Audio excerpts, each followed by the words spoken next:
stuff. Okay, so I just ran down vegetables. I'm sorry. I just ran down vitamins. And I kind of feel bad. I have a feeling out there people will be watching this and sad and upset. So I want to give a positive, and I want to talk about fresh fruits and vegetables and some recent exciting research that suggests that lots of previous research is correct, that fruits and vegetables can protect against cancer. So they did epidemiologic studies of patients. Basically, they found that there are chemicals called heterocyclic aromatic amines. These are chemicals that occur when you fry or cook foods at high temperatures over a grill. So again, I need to apologize because I really want to go have some fried barbecued beef when I talk about these articles. But recent research suggests that when you fry stuff or when you cook over a grill and the fat, which sizzling and burning, drops down onto the fire, then that fat hits the coals beneath. It converts the fat into a cancer-causing chemical.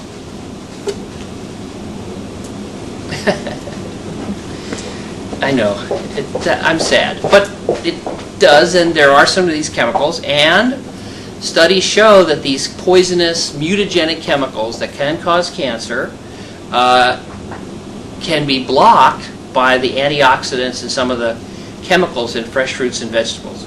I'm not going to go into this particular article in too much detail, but it's one of a couple that I'd like to talk about as far as the benefits of fresh fruits and vegetables and whole wheat, whole grain type foods, and the negatives of kind of a junk food diet, or the idea that we can make up for a junk food diet by eating crummy foods and then taking a vitamin. So again, a couple of research topics on this. Good studies showing that the mutagenic, carcinogenic chemicals that come out of beef can be repaired or blocked by taking the fresh fruits and vegetables. Okay, another study, and this is what's called EPIC. They did a European prospective investigation into cancer and nutrition. And they looked at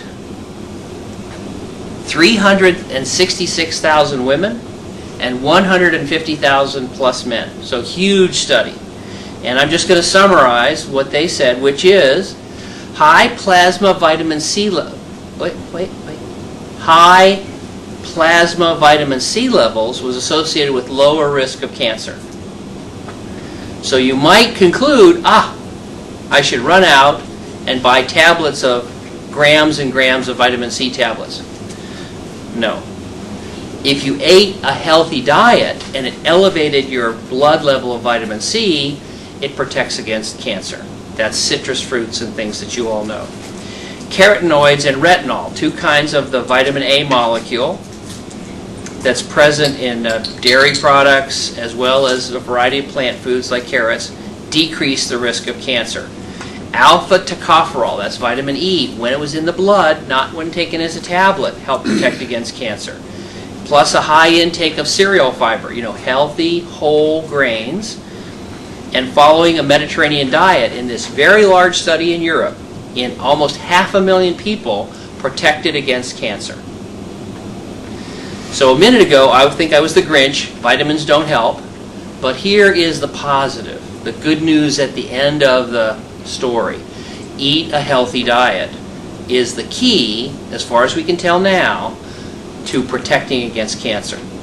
Now, having said that, we have to say a little bit negative, because they also found that red meat and highly processed meat, and that means cooked or processed and preserved meats. So highly heated meats, that is barbecued or fried, increases these pro-cancer chemicals, and they increase the risk of cancer. And fish and poultry and less fried foods, not so much. Not so much of a danger. So Healthy diet first. When you eat barbecue and things like that, in moderation. In moderation.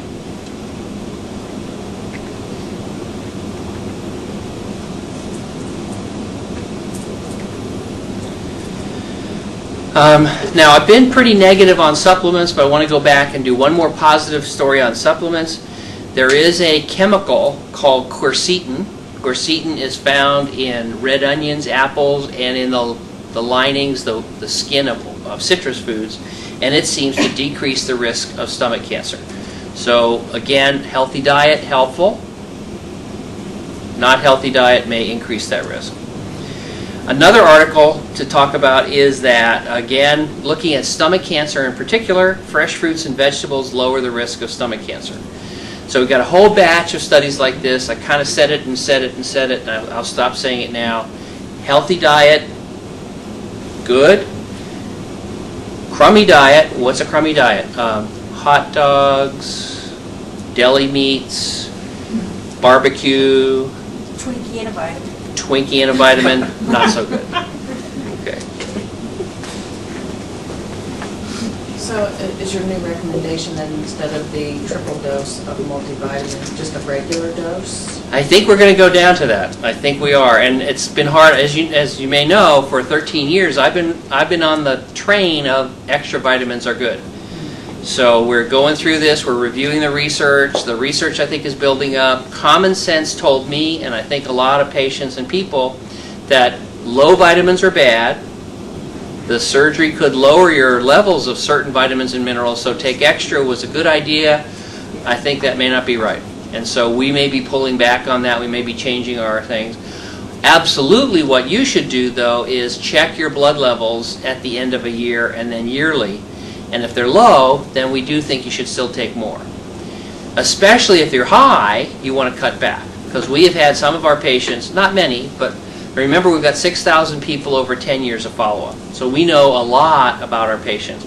And we have seen elevated vitamin A levels and elevated B6 levels and things like that. So we do want to alert you that yearly we should be testing those blood levels, and especially if they're high, cut back. So how do we know when we're standing in front of the vitamin aisle which is the one to get for us? The answer is walk away.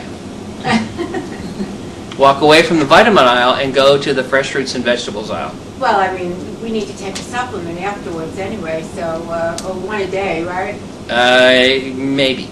That's the whole thing about that is up in the air. I think it's probably not a bad idea to choose a multivitamin. But even that is questionable. Much more important is, as opposed to which vitamin you choose, is what healthy foods you choose. Well, sometimes there's reasons why you just can't eat all the vegetables, the green vegetables. But you don't help the data that I said this morning, which is hard. I understand your question. I agree with 100%. I know what you want, and I think the answer is we don't have that to offer. Okay. If you cannot eat those healthy vegetables, you're in trouble. And going to the vitamin aisle at Walmart doesn't help. That's, I think, the really disappointing part. Basically what you're saying, if you look at a vitamin bottle, one that says 100% of vitamin A, and the same thing with another one, they're all the same. It doesn't matter which brand it is or whatever, they just all basically are. It may not make much difference at all what vitamin you take as far as we can tell. Now, if you have a deficiency, there's a whole different thing. Right. But the idea is that we used to say, you said it, I think, perfectly. If you can't eat all that vegetable stuff, I think you said. I didn't mean that. I mean, you know, no, I know, but restrictive. I know, but let me say it my way then. See if you can. If you go in, you say, you know, I really have trouble eating asparagus. And remember George Bush the first? Broccoli. He didn't like broccoli, right? So you say don't like broccoli. So therefore, since vitamins are good and I can't eat the broccoli, I don't like the broccoli, I don't like Brussels sprouts, I'm going over and get a multivitamin to make up for that. No. Wrong. You can't say, I'm drunk and I'm driving. I think I'll make up for that by driving slower, right? Yeah. It doesn't help. You want it to help. You want to say, I'm a drunk driver, and I'll do X to make my drunk driving safer. I'm not sure there's a solution. Certainly, a multivitamin is not going to make your drunk driving any better, right?